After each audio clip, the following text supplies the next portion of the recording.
Hello all of our Year 11 students, parents, families, all of the support network that we have around our Year 11s. Thank you so much for coming in this evening.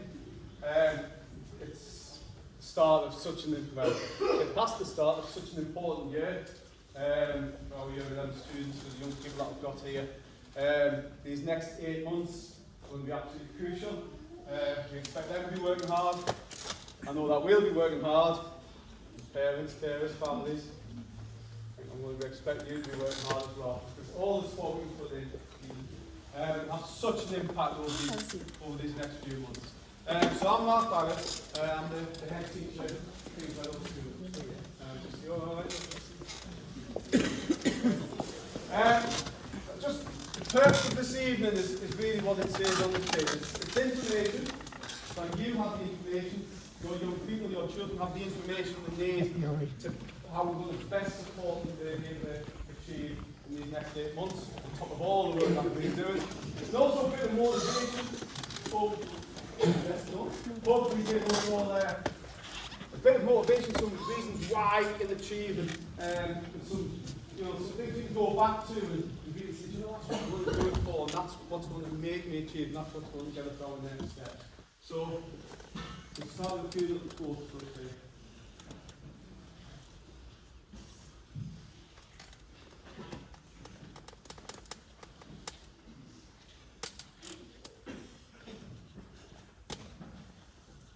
And that last one is the one that really resonates. Yeah. It's not failing, you only fail once you've given up. Every time you fail, that's just what you learn. And that's going to be so important over these next 8 months. When you have your mock exams in January, and find places where you go, oh, I didn't get that right. That's actually an opportunity to learn again in the new year. Really ties in with our core values. I'm almost at the point now where when I mention our 3 core values, the students in the room go, oh, okay. And I don't mind that at all. No mistake that at the top of the tree is resilience. In the next 8 months, that's what we're going to be asking for our young people, that resilience. Keep going. Okay. We do have in this country a very tough set of exams at the end of year 11. That's the way the education system in this country is set up. And what we'll do is we do everything we can support to get you there, but that bit of resilience. Knowing when something's going slightly wrong, putting it right, being able to pick yourself up, being able to keep working. Have respect for yourselves, so that you know that you have self-respect. You know you'll pick yourself up, you know you'll move forward, you'll know you'll make the right decisions because they'll be what matters to you. And also the integrity. For me, integrity means knowing when you've tried your hardest. You know when you get that little piece of work back from a teacher, and it's not quite the grade you want, but you know in your heart of hearts if you've got integrity, that's whether or not you've tried your hardest. By the way, if any of you do have a mobile phone, if it goes off, it will be taken from you and put in the safe. You'll have to send your parents to protect it. And if we have any other noisy children, they will also be taken and put in the safe. Also, I should have mentioned the house kit. Also get the house kit, because if there is a fire alarm, it certainly isn't planned. The alarm does go off. Mr. Ferguson's a PE teacher, so he'll be first out the door, he'll be quickest. Follow him, and we are on the car. This is what this evening's about. Talking about resilience, talking about motivation, and giving you information for your next step. In 8 months' time, can you imagine finishing school? 8 months' time. Think about what your next steps are and making sure that you've done everything you can, that we've done everything we can to make those next steps as broad as possible, to give you as many opportunities as possible. And also the information, the support that we have here in school, that's for the students themselves, and for you, the parents and the carers as well. So we all work together. We support you, we support new people. That's how we'll succeed. I don't know your opinion as a parent. I'm pretty sure I do. As a parent myself, I've got 2 sons. One's 22, he's been through this. One's 13, who's got this coming up. And as a parent, there's a couple of things that I want for my sons. One is, and I think this is universal, this is where I think probably we all agree. I want my sons to have better than I have. I want them to have more opportunities to be able to choose. So I think every parent wants, you know, my child is not better than I have. And you feel as if you're winning in the parent race, don't you? And the second thing is the choices. I want my sons to have the qualifications, the skills, and the social, the aptitude to be able to choose what they want. I don't want them to be forced down a particular path because that's all that's left. And they're the two things I want for my children. All of the talk that I do, whenever I talk to famous kids, I start with that assumption that we all want something the same. Okay? And that's what we're talking about here. I like to think about what I've started. So in 8 months' time, you'll be in school and you've spent 11 years in formal education. Maybe slightly longer if you did accept it. 11 years of a 16-year life. Now just think, what have you achieved in 11 years of education? I can tell you some of the things you have achieved, or could have achieved. Okay? Your epidermal, your outer layer of skin, will have regenerated about 140 times. Well done, you! Look what you've done. You've changed your outer layer of skin 140 times in the last 2 years. You've produced enough electricity through your movement to power the floodlights at St James's Park, just the Gallagher Den. And actually, when I say how slow some of you walk to school, maybe just one bulb in the Gallagher Den. But do that. You produce all that electricity. You blink approximately once for every person on the planet. And everyone now starts thinking, oh, that's a few more. How amazing are you? Your hair has grown about the height of Mr. Dunlop. It's unbelievable. Mine hasn't.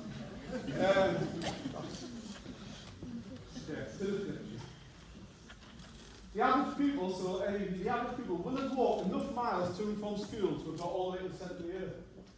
How is that? All the way to the centre of the earth. And your feet have sweated enough liquid to fill a lane in an Olympic-sized swimming pool. Beautiful. Has anyone kept there? Test that. Okay? That is what you've done the last 10 years. What else could you have done though? You could have kept a pet tarantula from birth to death. You have an average lifespan of about 11 years. I absolutely agree with Edgy, by the way. I had to get into one last night. Normally my wife does it, but she got to bed and it was a feast. Tried to sit with you and this thing, oh, tell me about it. Hate me. Sorry. If in that 11 years it's spent 8 years and 7 months of that time screaming consistently, non-stop, you'd have produced enough actual energy to heat a cup of coffee. And I'll be honest with you, there's a few faces around this room I think have tried that. There's a bit of that. But that's, if you brought wind constantly for 6 years and 9 months, you'd have produced enough gas that would have the same explosive power of a hydrogen bomb. And looking around the room, I think there is some, obviously. What you could also have done is opened up doors of opportunity and created life choices for the future. Again, this is one of those phrases that I use, but I don't use it glibly. Opening doors of opportunity for the future. That is what we are all about. Your results equal choices. What you get when you open your envelopes in August, that's not the end, that's the beginning. And what comes out of those envelopes, the grades that you have, will determine the choices you have. It will give you, the better they are, the wider choices you have. That's what we talk about. Gracie, Tanvi, could you pop in for a second, please? Oh, that. Mrs. trying to kidnap the baby. I quite like to keep you at the end a bit longer, Mrs. Dunn. Okay. I've asked Tanvi and Grace to come on, they're two of our head students. I've asked them to come on just for a quick, I haven't prompted them at all, so I hope this goes well, about what success looks like. So Tanvi and Grace are in year 13 now, two highly successful students at King's Meadow School. So I just wanted to ask you a couple of questions. Can you just start by telling us what courses you do now and what we do? So I'm doing my levels in chemistry, biology and psychology. I do sociology, English language and literature and history. Oh, okay. Well, sorry. Good. Yeah. Chemistry, biology, Psychology. Oh, what are you looking to do? What are you looking to do? Last time, what are you looking to do next? I want to go to Newcastle Uni and do pharmacy. Newcastle University, which is one really prestigious university. It's great to have a couple of such prestigious universities in the doorstep. Newcastle and Durham. You're doing pharmacy. That's okay. You'll manage that. Gracie? Hopefully combined honours with English history at Durham. Durham. Yeah, hopefully. That's one of the big ones, isn't it? So, any idea what you're looking to do with that in the future? Or you Teaching. probably teaching? Yeah. What do you mean probably teaching? You should go, yay, teaching! Best job in the world. You've been incredibly successful with your GCSEs. Can you just share what was it you did? How did you get into that right mindset? So thinking back to 2 years ago when you were sat in year 11, what was it you did that really helped you be successful? Well, I started planning out my revision from like my weaker subjects first, and then I started off like doing YouTube videos to get all the content right, and then exam questions on that topic to really make sure I had full understanding. I think that's super as well. Think about that, starting with the weaker subjects first. I've been talking to quite a lot of your students, and a few in the room today. We've all been talking to students one-to-one, and hearing just how many of you out there have already started your revision and are already thinking about going over it, and that's excellent to start that early because it takes a lot of the load off, takes a lot of the stress off. Brilliant. YouTube videos for content? Yeah, to help me revise that better. What about yourself? I think it's important to understand what your revision style is. A lot of people have a different type of revision style. Some people need to be in a quiet room by themselves, some people like music. But me personally, I love to revise with other people because sometimes when I'm just doing it in my head, it doesn't stick. I feel like I have to talk to someone or talk to the wall or pretend that someone's there. It's like active recall. If you say it out loud, if you pretend that you're the one telling people, it helps it stick. It really does. Sometimes we miss that, 'cause actually, just sitting in your room on your own with your books isn't always the best way. Because, group revision, students getting together and revise is excellent. I think you're selling yourself a bit short, Gracie. What did you do? We had a little revision group chat with my year 11, and I hosted a lot of sessions to help people with that, but mostly it helped me, so it's not just other people. Gracie set up online revision classes. That was so good that teachers started referring other kids. Go and join Gracie's revision group. It's brilliant. Absolutely superb. So all these there's lots of little techniques and tips like this. You'll be taking some away tonight. Hopefully that's helped a little bit just as a starter to get you thinking about what you can do at home to support your young people. And for anyone who needs those revisions. What did it feel like when you opened your envelope in that area? Really happy with my results. Yeah. It was better than I expected it to be. Better than you expected. Yeah. Okay, excellent. Right, thank you very much. Have a little round of applause.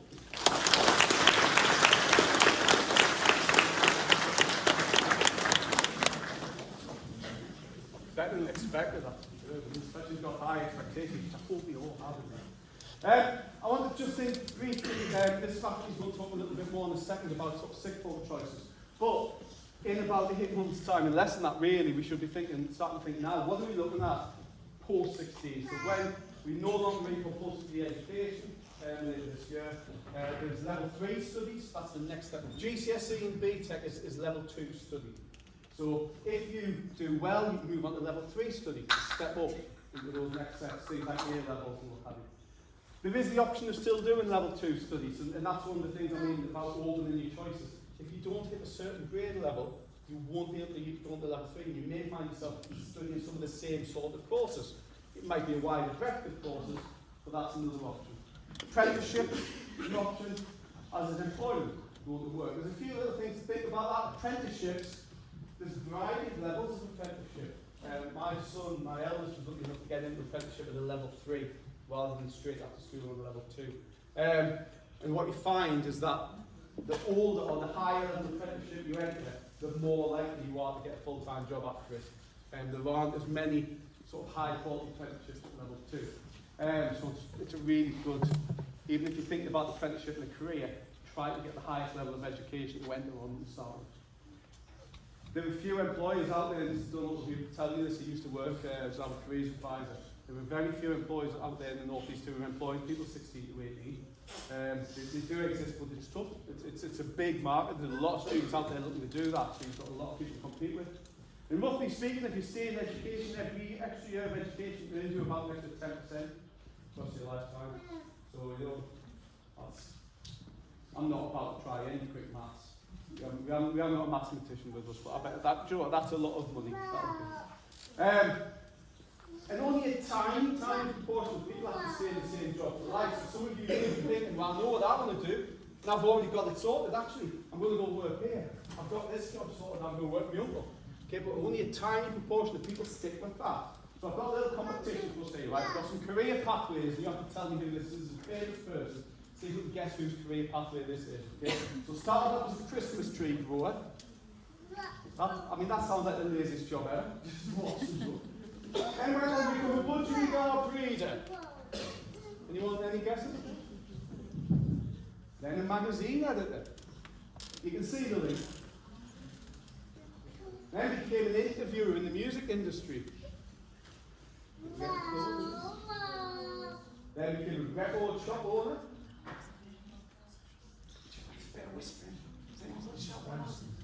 Sorry? Record company owner, airline company owner, telephone company. Well done, no fight.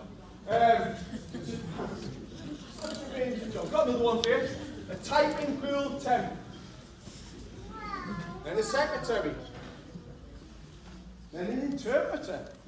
A human rights journalist. Admin work.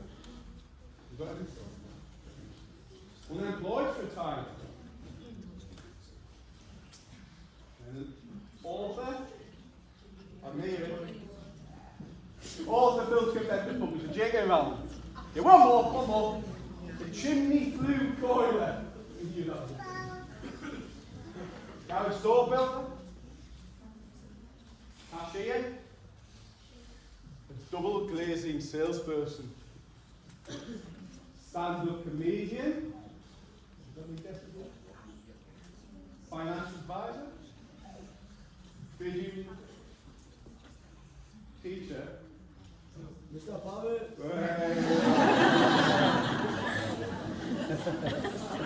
The deepest of shouts, I was it. I was slightly intimidated. Yeah. You buy double glazing or something. That's yours. Okay, all of you, year 11s here. You go off and you do something after school, then you do something else, and then you do something else that's actually quite related to the first year. You get a bit of a promotion, but then you actually go back and you do something completely different. And you do it like that, and then you specialise in it, and then you actually start to run your own business in that thing, and then you go off and do something completely different to anything you've ever done before. That's pretty much how career paths work. Okay, the idea of a career for life's not really what it was sort of 40, 50 years ago. And what your options will do for you, what your GCSEs, your BTEC exams will do for you, is that at every point where you're looking for an opportunity to maybe try something else, or you are forced to try to look for something else, your exams will open doors, open choices for you. Okay? When I applied for this job, which I got last March, I still had to write down my GCSE grades from 20 years ago? 35, anyway, quite a long time ago. I still had to write them down on the application form. Employers use them. This is research from, I forget, I've written it down shortly here, PwC. When employers look at grades, they believe that the grades represent a level of subject knowledge. So if that subject's relevant to the job, it's important. 80% of employers look at that. Nearly 3/4 of employees believe that the grades you have represent your ability. So it makes them think how able, not necessarily whether the subject links to what they need you to do, but how able are you to learn? How able will you be to learn the job that I want you to do? Nearly half of employers will reduce their pool of applicants based on their GCSE grades. And about 2/3, 62% will use them to differentiate, so they'll rank order the candidates based on that. 76% of employers use GCSE grades as part of the recruitment process. But there is that other quote which came from the same bit of research, PricewaterhouseCoopers, which do all sorts, they do a lot of business research. Your qualifications will open the door. They'll let you get the foot in the door, and they'll let you get that job interview, or let you apply for that college course. However, It's so important that you also think about the whole person. We try that King's Medal, that's why we have our core values. Because what you also need is you need the team building skills, you need the interpersonal skills, the social skills to then be able to push that door wide open and get what it is you want and what it is you deserve. So, yes, we're going to be telling you to revise. Yes, we want you to do as well as you can in the exams, but yes, we also want you to develop yourself as a person and to really think about, you know, what sort of person you want to become as you move into adulthood, as you walk on. Go on, move on now. I think you've heard more than enough of my voice, so I've asked Miss Rafferty to come along and talk a little bit about our sixth form offer, about one of the options you have at the post. I just want to start by going back to the girls who I think did themselves a little bit of a disservice about better than expected. It wasn't better than what we expected. They did exactly as we expected. Their grades at GCSE were absolutely fantastic, and actually got grades that put them in the top 10% in the country. So it was maybe better than what they expected, but not what we expected. So I'm Mrs. Rafferty, head of sixth form. I've had quite a lot of queries back from students and parents about next steps and concerns that they've missed the deadline for any applications. I just want to reassure you at the moment that there's no deadlines upcoming. Okay, our open evening is actually the 6th of February. The reason we've chosen that date is we have our brand new sixth form opening, like the actual sixth form centre opening next week. And it's after the mock exams that the students have their grades that will allow them to make the right decision. Okay, so we've decided to put our sixth form open evening in February. So ultimately, there's a sixth form team, which is myself.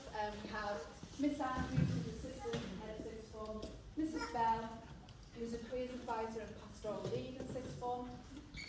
Then they have form tutors and their teachers. Okay. So I just want to start by saying why choose Kings Meadow sixth form. Okay. We have small class sizes. It's one of the best things that we can offer is small class sizes. We can give that students that almost one-to-one support in their studies. We have a personalised pastoral support. I'll come back to that. A lot of enrichment opportunities. I can go through those in a moment. We have access to the bursary, so many students qualify for the student bursary that will allow support towards transport costs, materials that they need throughout their time at sixth form, and you'll get a lot more information about this on the sixth form opening. Okay, these are our partnerships that we work with and that we use in part of our tutorial programme. We've got UCAS, which, my year 13s at the moment are in the thick of this. We've just sent a few applications off the deadline yesterday for many students who are applying to Oxbridge or medicine, etc. But many of our year 13s are in the thick of this right now, where they're applying to university. They've had access to various partnership schemes throughout their time at sixth form. For example, Durham University offer us a partnership scheme where they can get lower grade offers for Durham University. Newcastle have the same scheme, and students can get 3 grade lowers offer into Newcastle University. They're absolutely excellent opportunities, and we encourage the students to take every opportunity that they can.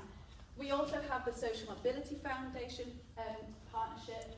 This will get students into things that not necessarily they would have access to normally. For example, Gracie, who you heard from earlier, she went down to London for an internship in a law firm. Just an amazing opportunity that she'll be able to use as part of her application to her next steps. So hopefully Durham University. So the practical expectations of sixth form is that students will take 3 subjects. Some choose to take 4. Okay. For level 3 qualifications, majority will take 3. And they are in school, it's a 6-period day, okay? So they are in school generally till about 4:15.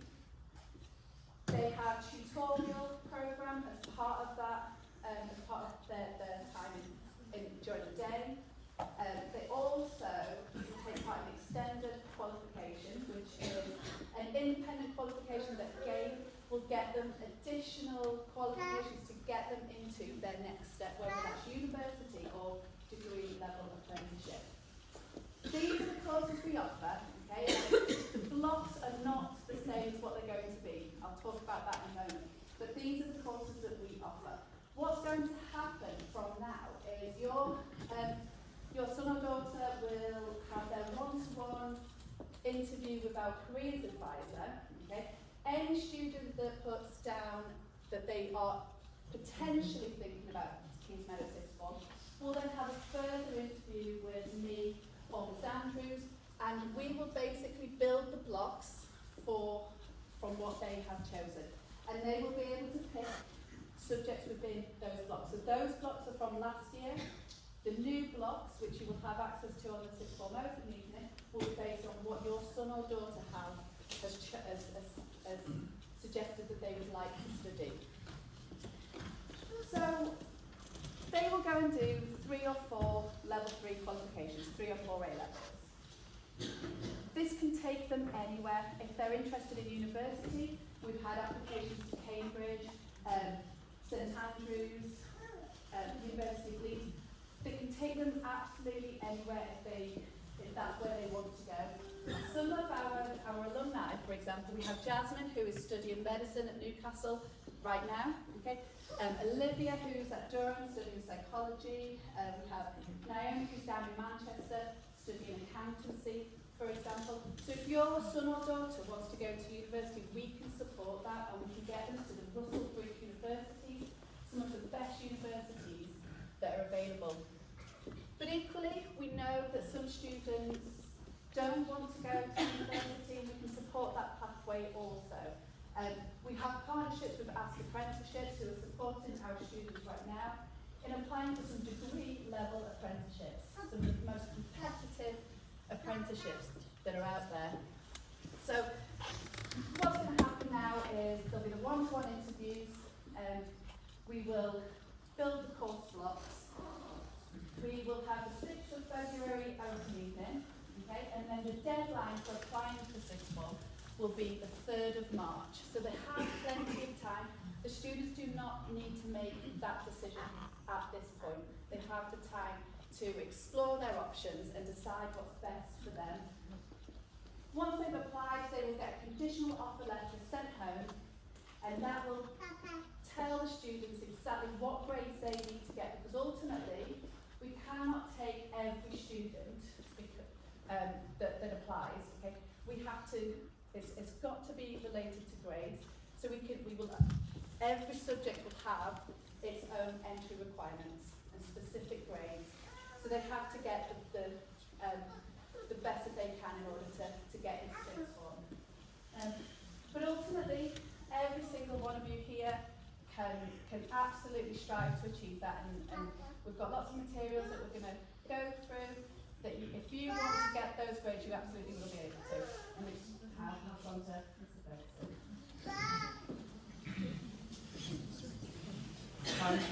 So I'm Mr. Ferguson. I'm new to Kings Meadow this year. Just started in September, although obviously not new to education. I've previously been a school leader in some other northern schools. So I want to spend a little bit of time talking about why we do, what we're going to do, and how we're going to do it. But firstly, I just want to acknowledge your presence here tonight and thank you for that. I appreciate it's a big commitment to give up that chunk of time, and I'm pleased that you see the value in it. It's a massively important year for your children. It's a massively important year for you if you're one of our Year 11 students sat here, and we know that, we feel that as well. So thank you for being here, and I'm going to talk you through a little bit about why we do what we do initially. So the main reason for why we do what we do is because we really care about making the right decisions for children. You trust us that your children are coming here to get a really good deal. And by that I mean they've got, yes, an enjoyable school experience, yes, they get access to a whole range of different enrichment opportunities, but ultimately at this critical end of Year 11, they leave us with a really good set of results. They're not limited in what they want to do next. And for me, that's part of that really good deal. And your trust that you have in with us to deliver that is something that as school leaders we don't shoulder lightly. It's something that we take very, very seriously. So the first thing that I think is that we've got understanding, and we do that by being understanding. These are quotes from Year 11s last week. Year 11s that have perhaps identified that it's feeling slightly different in Year 11, it's perhaps a little bit scary. They've heard a little bit about mocks, they're perhaps seeing the Year 10s doing some exams at the minute. They've started this week, and suddenly the reality starts to hit home. Potentially somebody that may not have put the same work ethic into the previous years as what they're wanting to do this year, but again, they've realised that. And then finally, for me, which sums it up at the very bottom, it's just a massive year. It's just a really important year. But we understand that, because whilst for your child it's their Year 11 year, we've perhaps done it a number of times. For me, this is my 17th year of having a Year 11 cohort going through to get results. For colleagues that have been in the profession longer, it's perhaps their 20th, 30th time through with GCSE cohorts. So trust our experience with that. We know the journey, we know the peaks, we know the troughs, we know what success looks like, we know how to achieve it, so trust us with that journey. The other thing that we have, which colleagues have already spoken about, is that we've got real ambition for you as students and for your children if they're not here with you tonight. We've really, I think, emphasised the point that by leaving with a good set of qualifications, it positively impacts your life chances. In other words, what you can do next. And certainly at my stage of sitting here in Year 11, I wasn't sure what that would look like. I didn't know where my life would lead. It probably was never going to work out as a footballer, and I didn't know what the fallback was. But a good set of grades just gives that security that you can move on and do the other things. Those different jobs that Mr. Barrett's mentioned, that movement from one career to the next, that progression through your career. To do that, fundamentally, a lot of places look at a grade 5 or above. So as school leaders, we made the commitment that we would talk about our Year 11 students regularly and talk about their likelihood of achieving a grade 5, particularly in English and maths. And I'll mention it on the next slide, but that's really influential when we make decisions about what intervention group students go into, how they spend their Thrive time, what RAS sessions they're in.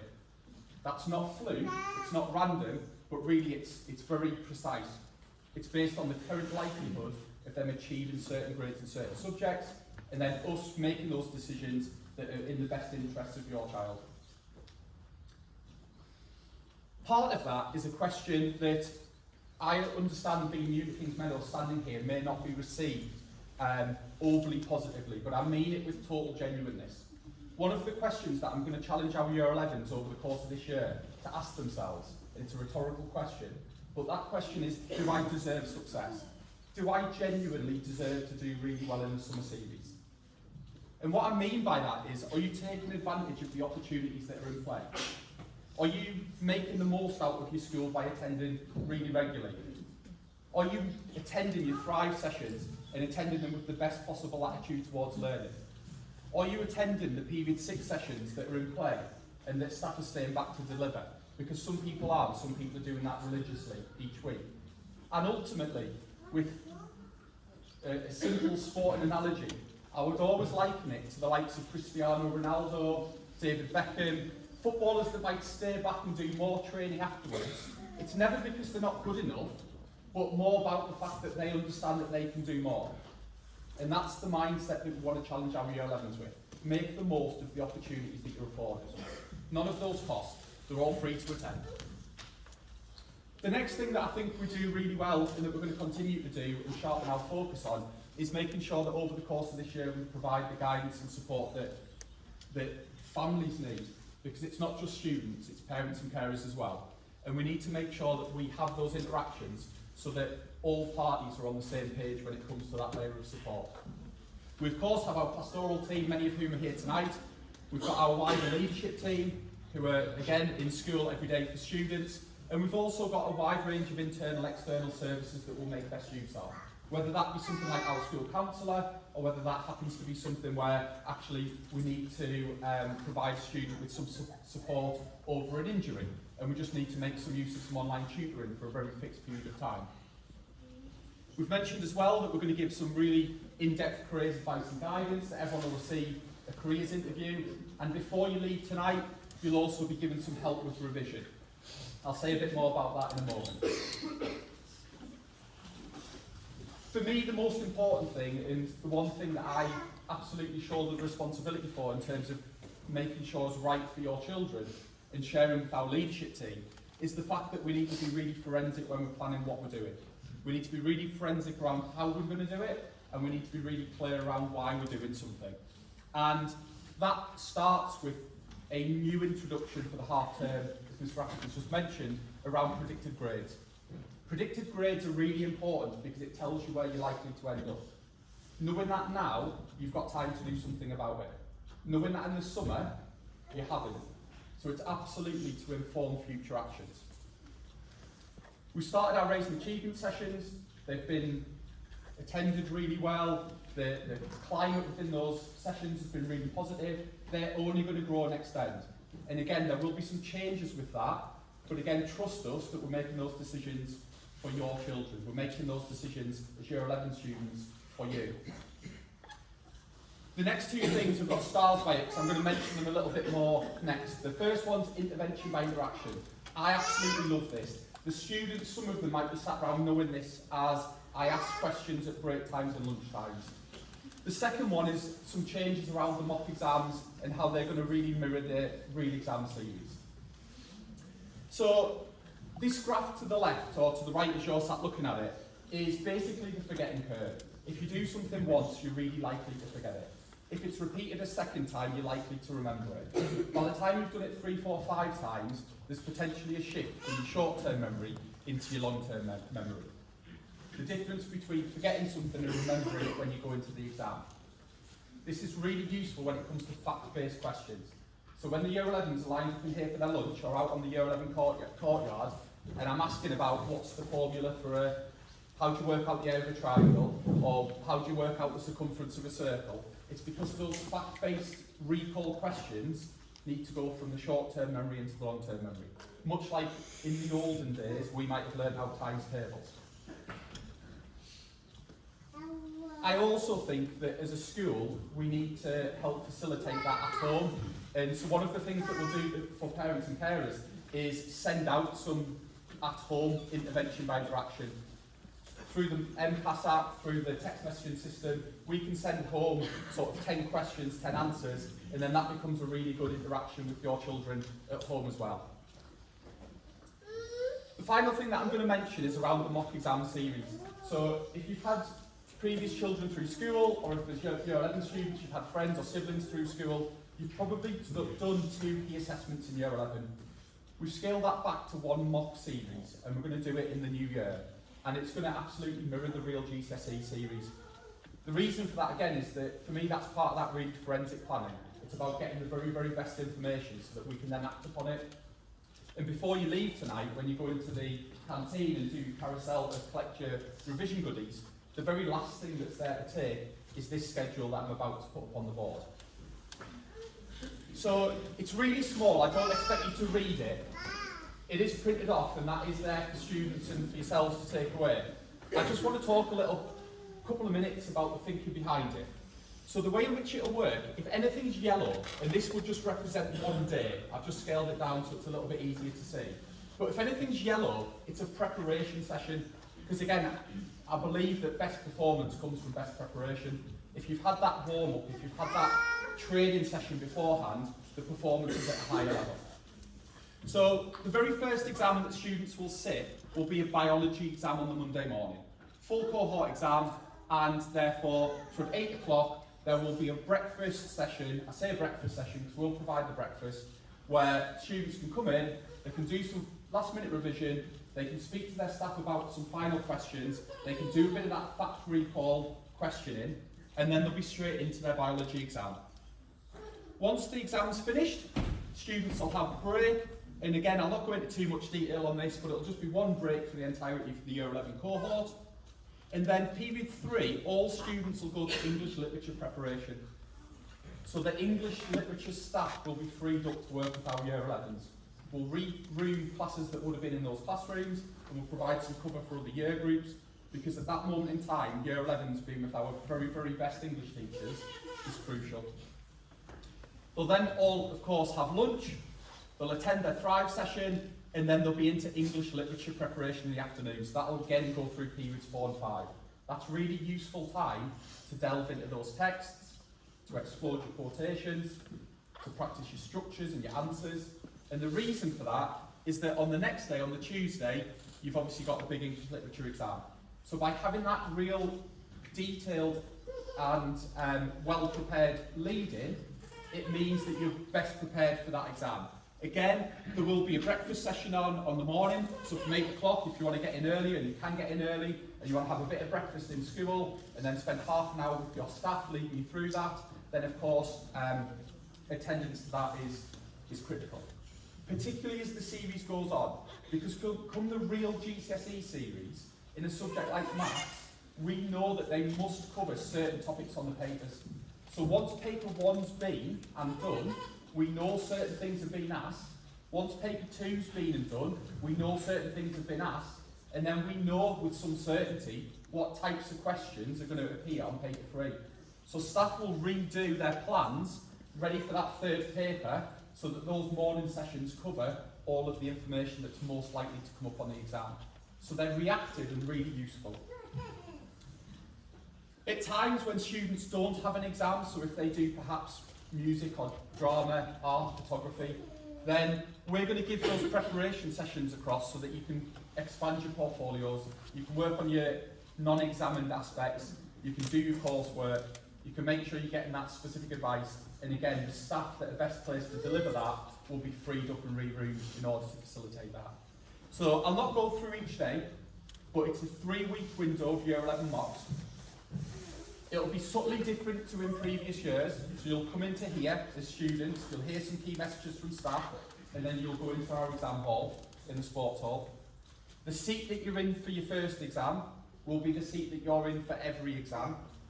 That worry of going in and wondering where your seat is and wandering around and being last to sit down, that anxiety that we can control is gone.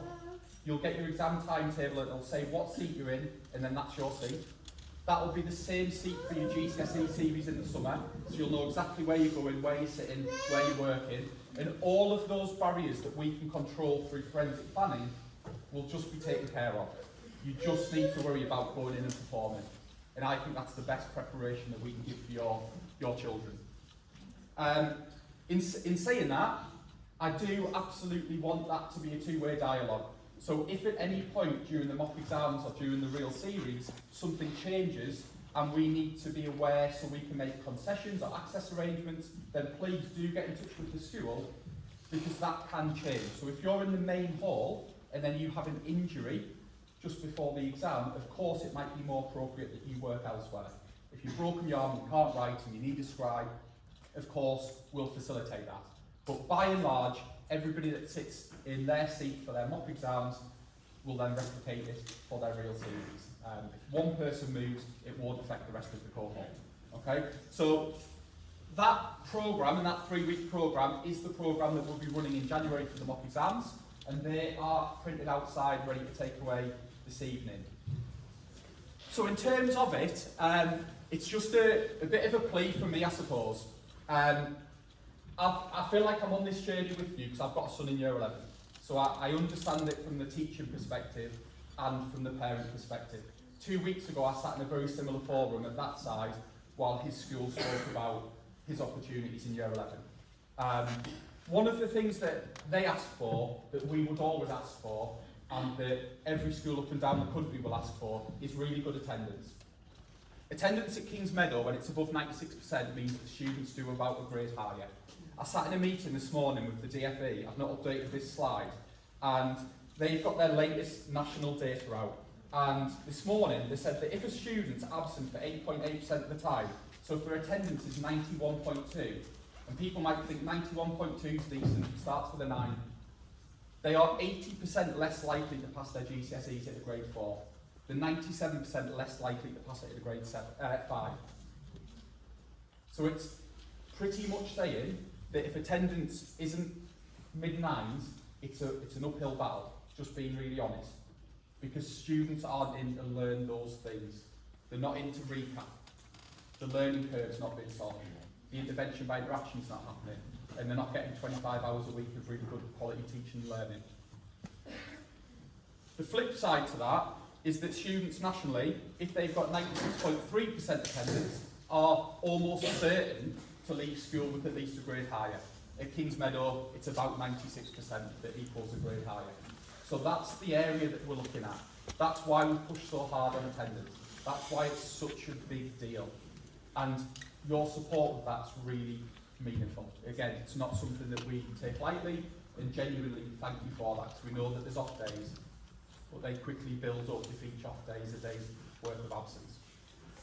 The final thing for me is just to say a thank you, and just a little bit of housekeeping in terms of as you go out of here. So every student has a personalised bag of revision resources. We pay for those. I think it's really important that we provide the right revision guide for the right specification, for the right exams, and they're all pre-packed and available to collect outside. There's also some individual sheets from individual subjects that don't do full cohort exams, like business or sport, for example. And there's all sorts of revision resources, like post-it notes, flashcards, highlighters, there's some sweets, and of course, the very last thing is your revision schedule that's coloured as that. Staff will also be waiting around for any questions that you may have, but thank you for your time tonight. Thank